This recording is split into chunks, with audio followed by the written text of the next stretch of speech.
Today, we're diving into a massive source of RPG inspiration, Dungeons & Dragons. Hey everyone, welcome back to 4G Games Podcast. In this episode, we'll explore how D&D shaped the RPGs we play today. Whether you're a dev or just a fan of games, you'll find D&D is at the heart of RPGs, and we'll talk about how its manuals can help you craft your own game universe. So grab your dice and get ready. If you've ever played an RPG, you felt the influence of Dungeons & Dragons. It all started back in the 70s when D&D set the foundation for role-playing. Think of leveling systems, classes, stats.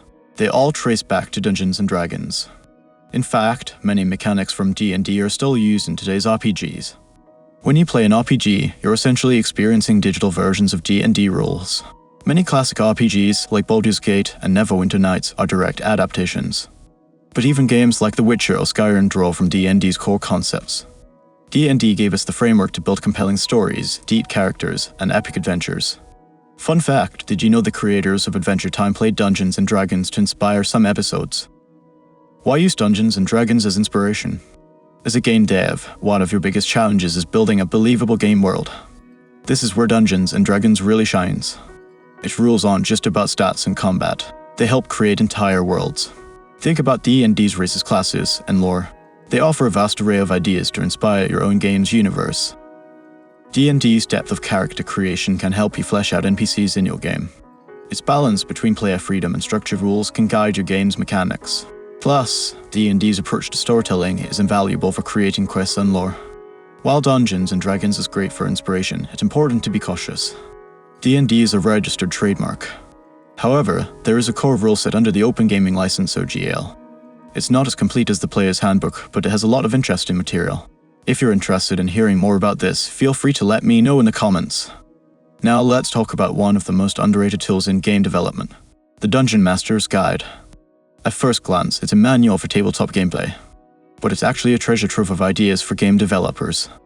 The Dungeon Master's Guide teaches how to structure campaigns and create cohesive worlds.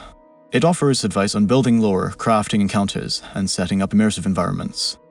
All of these elements translate directly to video games. If you're struggling to figure out how to make your world feel alive, this guide has you covered. Whether you're working on quests, NPC, or combat systems, it's a must-read. Use it as a reference to keep your game's universe consistent and engaging. At 4G Games, we often refer back to it for inspiration and direction in our projects.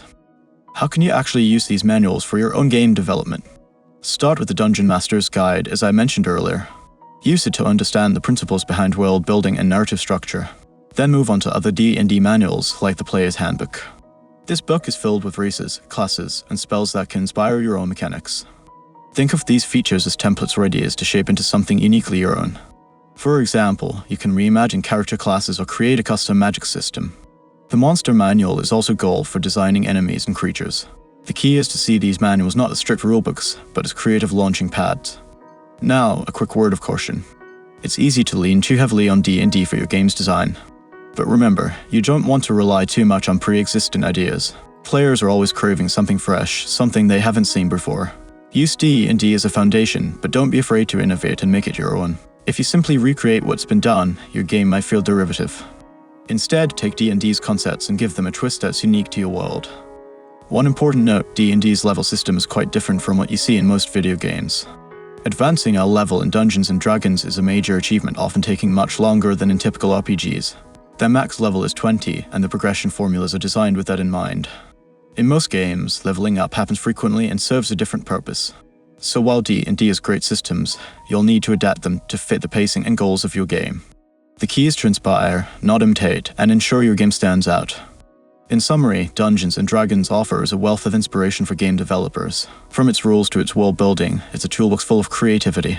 Whether you're using the Dungeon Master's Guide or just the basic concepts, it's invaluable. But remember, while D&D gives you the framework, it's up to you to make it your own. So if you're working on an RPG, dive into these manuals.